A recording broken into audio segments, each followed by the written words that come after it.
Hi, this is my review of my Volvo S70. This is the SE version of this car. It is this is a 2000 year model, and the SE version, or this version in particular, comes with the base engine. The base engine does not have the turbo. The other models in this era had the T5 engine that had the higher pressure turbo. It also had the GLT that was the I guess the light pressure turbo. Those cars were quite fast. This car is doesn't quite have the same pickup as those vehicles. However, I would say it's respectful. It can do what it's supposed to do. Uh, the SE version, of course, has let's take a look at the interior. Full leather interior. Um, this car is, of course, a full leather. Let's take a look at the rear. It's got central locking systems. Uh, One good thing with this particular car, it's a 2000-year model, but it has been quite well kept, I must say. No rips in the leather. Looks like it's been well babied. The Carfax on this car is pretty good. It's had three prior owners, however, extensive service history. SE model comes with the, well, wood trim. I wouldn't call that necessarily wood, but supposed to be a wood trim. Uh, the other models don't have that wood trim. You can see the dashboard here. This one does not have any lights, warning lights in it now, but I will warn you that Volvos do throw those codes. Just like other European cars, that's one thing you expect. Another one thing with this era, generation of Volvo, sometimes if it has not been well maintained, the sunroofs can sometimes be a bit glitchy, just stop working altogether or go off track. Uh, I don't believe that's the case with this one. Let's take a look around this car. It's got the alloy wheels. This has fairly, excuse the noise, I'm in a pretty busy area, got fairly relatively new tires. Um, One characteristic of this era of Volvos, again, are the headlamp washer wipers.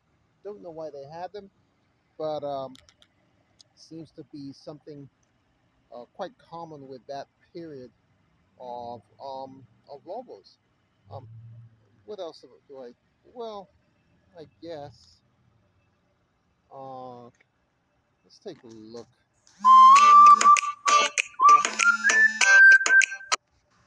Excuse the incoming phone call.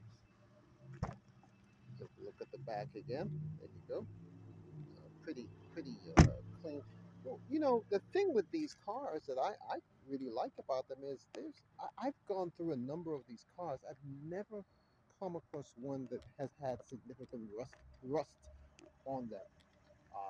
The galvanization of the steel on them is really good. I must say.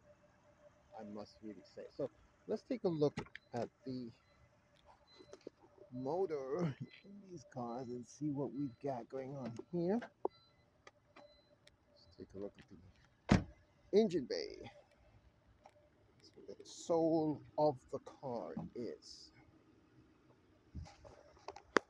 One thing I've noticed with these cars is sometimes you have to pull the engine lever a couple of times. Give that another pull. And let's go. All right. Second time lucky, I guess. There you go. I love a nice clean engine bay. So this is Volvo's work. I call this their workhorse i5 inline 5-cylinder engine. This is the car that this is the engine that they have in the XC cars, the V70s, the S70s. It really is a bulletproof engine. Other variations you'll see like the lettering's 20 valve there. Other variations, just like I said before, have the turbos on them as well. The ones with the turbos are very, very fast, but they are very, very good engines. They do last a while. I've seen these go upwards of almost 400,000 miles. This car has 200,000 miles, and I anticipate that I could get another 100,000 miles out of this if I decide to keep it. I'm not too sure about that.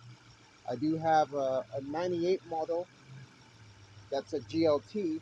It's a lot more fun to drive, but who knows? This is such a clean and well kept car. One thing I do like with cars, with these cars, when I do buy cars for resale that need to have a timing belt replacement, is I like to see that there's a date stamp on when the last timing belt job was done. In this case, it was done 311 at 138,574 miles. Now, the timing belt schedule on these cars is at 105,000 miles. So that tells me that the timing belt on this car would need to be changed at about 238,000 miles, which gives this car another 38,000 miles or so. If I kept it, I'd probably do it a little sooner, just to have that peace of mind. But it's good to know that that date stamp is here, which kind of lets you know what's going on. Another distinction now with the 98 model that I have, the transmission dipstick is somewhere about here. On this 2000 model, the dipstick is somewhere out of sight there, almost inaccessible. You really need to, you know, look deep down to access that dipstick. I was really, really hard pressed to find it. I wanted to find it because these manufacturers these days will tell you that the transmission fluid is lifetime fluid. I don't believe that. My belief is that once it has moving parts, fluid needs to be changed, and I will, if I am keeping this vehicle, change that transmission fluid. So don't believe the hype when it says lifetime fluid transmission. It does. If you're going to keep that car, or if you buy a car that I guess has that lifetime transmission fluid, please, please, please ensure that you, if you can't do it yourself, find a reputable mechanic who knows these cars to change that fluid. So, again, this is the Volvo S70. This model is the SE model with the base engine.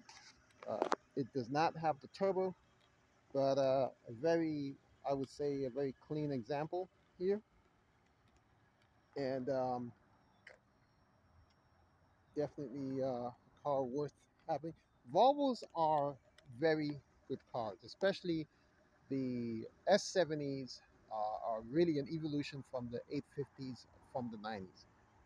Well built. Now, they do have their quirks. You do have to keep up with your maintenance of these cars, or else you will find that they are expensive to keep. A couple of things to bear in mind that I'm going to mention here. Um, the PCV valves do need to be serviced on these cars. That can lead you to some expensive repairs down the road. Uh, Obviously, oil changes, regular oil changes, definitely recommend those. The door locks on these cars tend to fail after a while. So, for instance, with this car, when I try to engage the central locking system, only two or three of the doors will lock. I have to manually lock the other ones. Light bulbs. European cars are famous for this. Light bulbs will go off and fail on you. You will find yourself replacing light bulbs quite often. I have a Honda Odyssey '07 model. I have never had to replace a light bulb on that car. The Japanese have electronics down pat. The Europeans never have, and for some reason, I think they just don't care to. I think they see that as one of the things, maybe the lovable quirks of a European car. Last thing I'm going to do with this now is let's test the sound system. The sound system or the stereo systems on these cars are absolutely fantastic. They This is an 8 speaker system, and just just blows me away. This is a really good sound system. So if you get one of these cars and you have the stereo system working well, uh, you know, enjoy it. You'll really have fun with it. Okay. Well, I was actually gonna drive this car. I keep saying I'm signing off, but let's see. Let's just take a feel for it and see what she actually feels like. Give me a second. All right.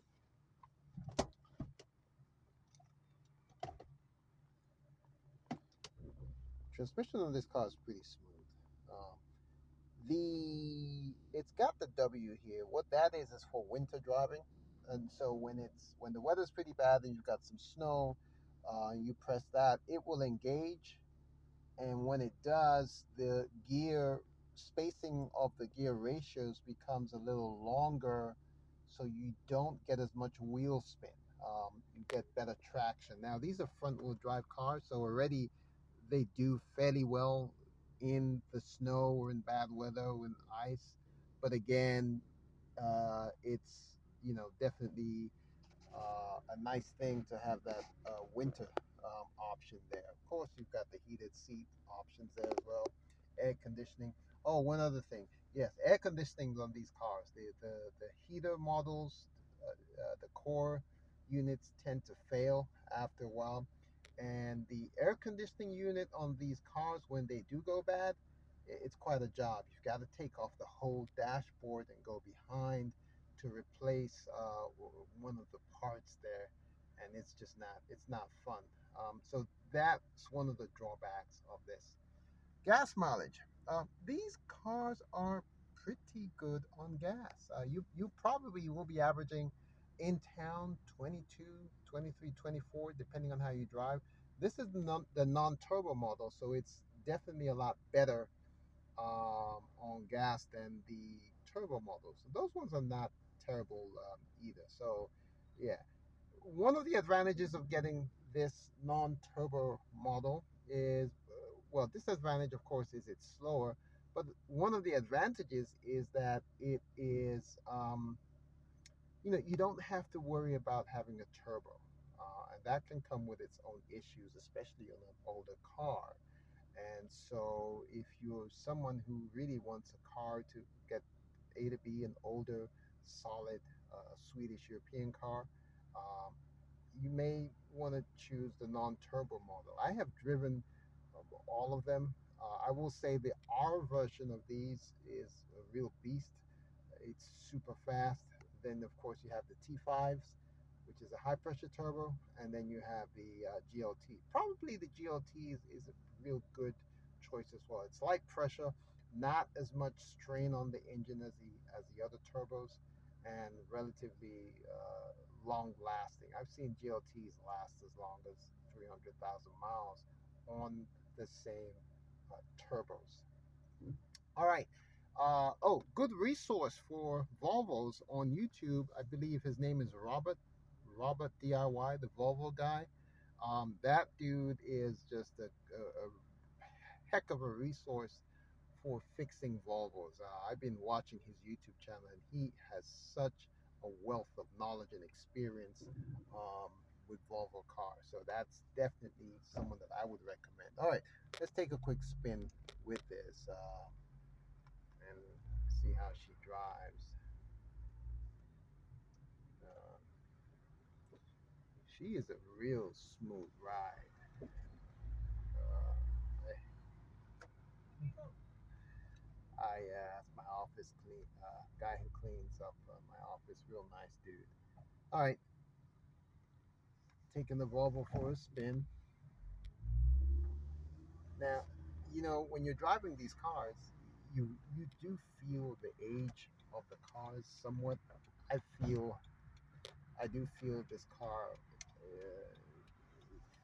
and when I say the age, I don't mean that it's driving with all the bolts coming loose or anything, but that era of vehicle, and also being a European car as well, they tend, maybe I would say, maybe not as, it's not as smooth as driving, say, a BMW, or one of those other cars. I'm going to close the window so we can. All right. So, like I said, it's not terribly fast, but it does do its thing. Nice and smooth. It really, really feels planted on the road. I don't feel any wavering, or I don't know if that's due to how well this car has been kept, but it feels very planted, very secure. It corners pretty well. The build quality, I would say, is quite good. What These cars do have a reputation of the interiors really going to bits after a while. Not this particular model, and I think that's just because it's been so well maintained. So getting the right one is extremely important if you want to get one and really enjoy it. A lot of them that I've seen have the interiors are really ripped apart, but this car has a fairly decent interior for a car that's almost 24 years old. I'll give it its props. It is. It really does feel pretty decent. So yeah, driving it is pretty cool. Let's see. I'm trying to give it some more speed. I just went past a traffic camera. Uh, Moving up, it drives nice and smooth. Nice and smooth. Yeah, still well planted on the road. I do feel a few. I am gonna have to put this car on the ramp. Take a look at a couple of suspension parts just to make sure that they're okay. I feel a few things, a few noises, especially at the back. Um, who knows what it could be, but we'll find out. But otherwise, so far, so good. She is really driving very, very smoothly. And I've driven her a few times, never had any issues with how she moves. So, yeah. All right, well, this is Michael on the Car Channel signing out. And I will be back. Maybe I'll do another review of the 98, uh, 98 S70 GLT that I have as well. I'm having a few things done on that one. I'm replacing the fuel pump, replacing the fuel relay, and I'm also replacing the mass airflow sensor on that particular car. So once that's done, maybe I'll do another review. Bye.